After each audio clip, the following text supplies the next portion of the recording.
Hey Lorraine, how you doing? Good. Hey How you Becky. doing? Hi, Becky.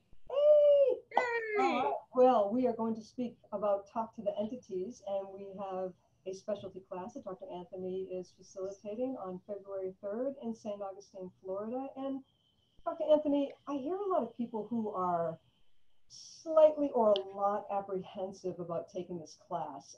They feel if they open those doors that they're opening to a whole can of worms. And can you speak about that? Yeah, like one of the biggest resistances I found when people have to decide whether or not they want to choose an entities class of any kind, especially the specialty classes, is that they have this point of view that if I go down this path, there'll be no turning back. And like somehow I'm opening up this big Pandora's box of more ghosts and more demons. And it's really quite the opposite is true. It's most of those people who have that point of view have huge capacities in this particular area for entities or things in the spirit realm. And most of them have been avoiding those capacities, have been avoiding those awarenesses. And as a result, their life has sort of been kind of plagued by it because you can't, as much as you try to cut off your awareness, which we may do with drugs, we may do with alcohol, we may do with sex, with eating, you name it. It's like you can't truly cover it up because it's energy that your body is aware of that you're not willing to have. And when you're not willing to have these awarenesses, it shows up in all weird, distorted ways. And it could show up as mental illness, it could show up as, insomnia, it could show up as body pain, digestive problems, you name it. And so quite the opposite is true. It's like the tools are actually designed to for those people who are actually utilizing these capacities and it is working for them to actually sharpen their skills. And for the most of the people who've been avoiding it, if anything, it helps to develop a sense of empowerment so that they're no longer at the effect of their awareness anymore.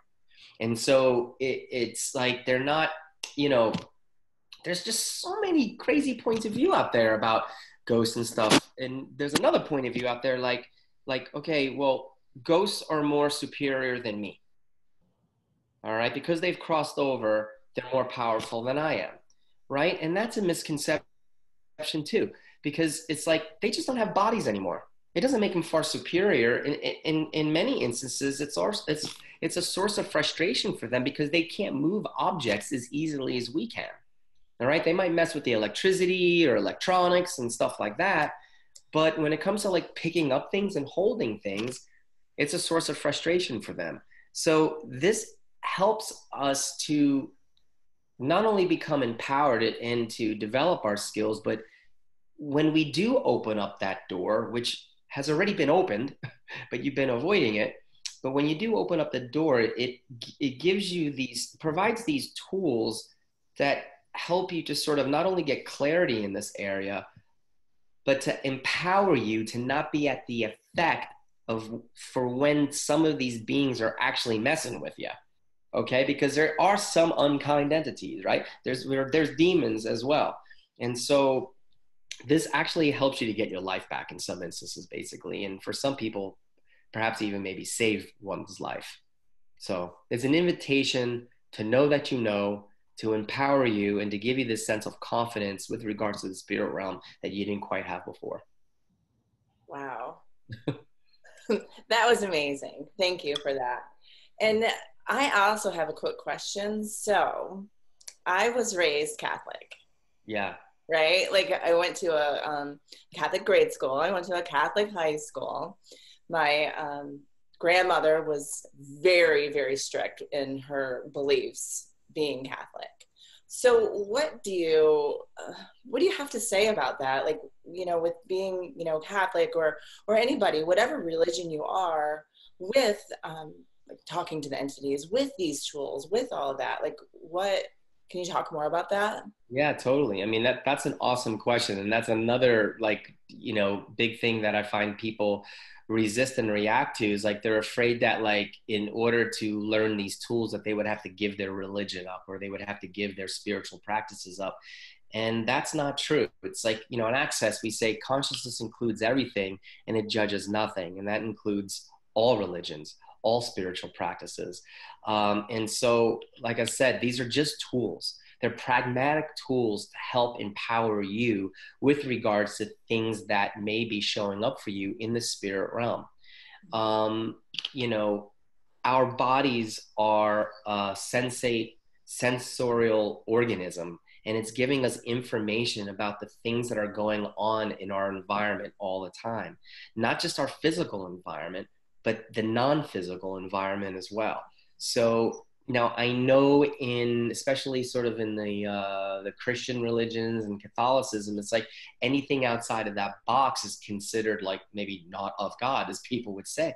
And, you know, for some people, you know, if we could just look at that as an interesting point of view for a second, it's like these tools are merely there to add to your life, not for you to take away or leave something behind because something wasn't working.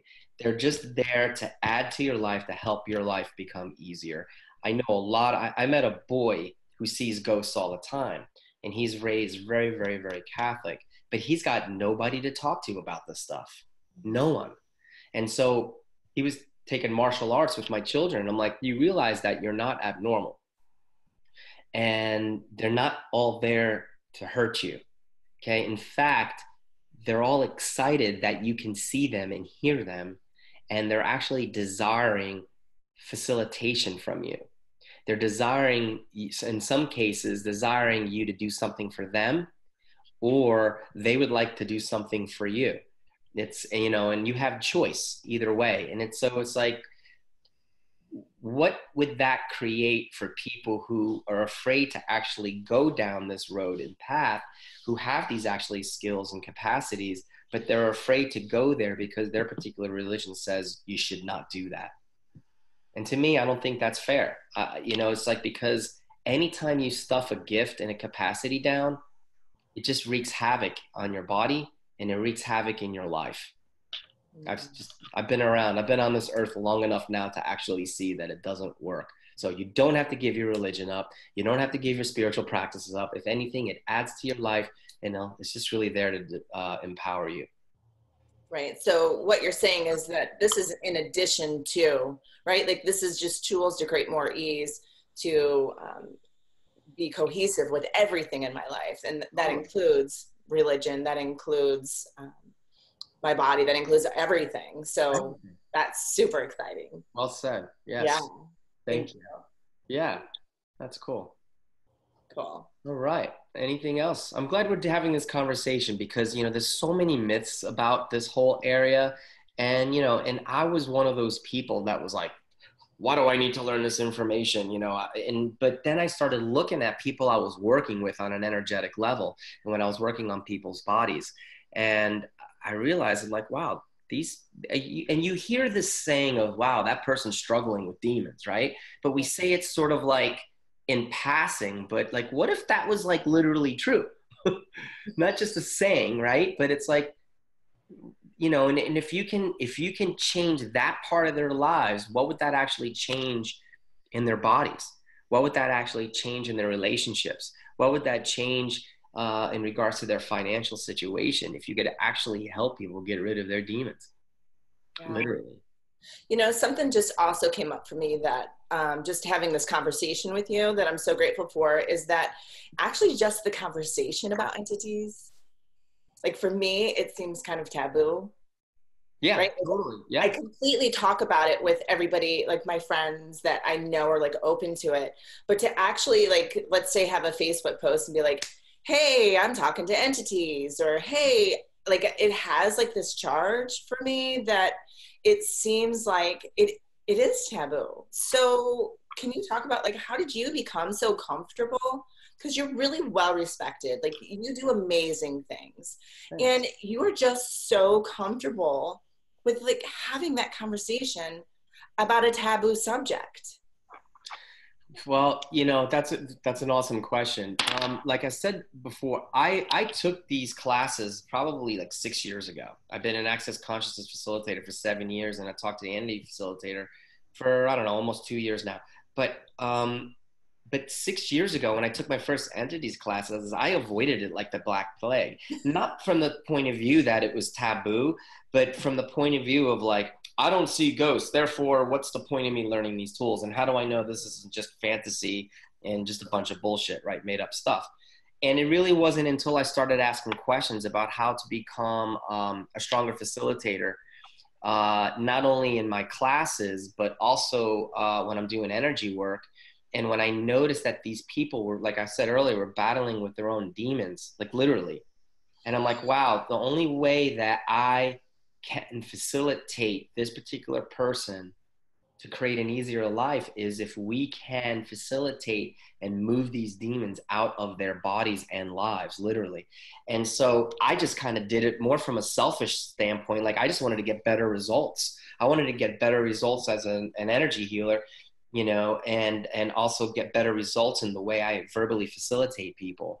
And as far as taboo, it's like, look, I've been a searcher, I've been a seeker my whole entire life. I've done metaphysics, I've done breath work, and I got certified in all this stuff. I had a guru for almost 2 years, and then I did non-denominational Christianity, and I prayed in tongues, and I did all this stuff. So I was always searching for something that was like, you know, again, at that time I was looking for all the answers, right? And I wanted to reach that top of that, you know, that mountain and that peak and have total consciousness be bestowed upon me from the heavens, you know? So that was always a desire for me. And so, you know, when you lose someone to suicide, when you are forced to raise children alone as a parent for a long time, it like, you don't, you get to the point in your life. I got to the point in my life where like, I don't care if it's taboo or not. I don't care if my religion says that I cannot do this or I should not do this, because I had done all those things and the suicide still happened and all these struggles still showed up. I got to the point where I'm like, you know what? I'm going to do whatever it takes, and I'm going to expose myself to whatever information that exists out there, because I want to know. I want to know more than what this reality has presented to me, because something is missing. Something is missing in the allopathic community. Something is missing in the spiritual community, in the religious community. Something is missing in the metaphysical community. And really what was missing is really living in and ask the question. And those are some of the tools we learn in Access Consciousness. So the idea of taboo, I had that point of view in the very beginning when I first started Access, but I realized that those points of view were not mine. They were those points of view of other people, small-minded people from my point of view. And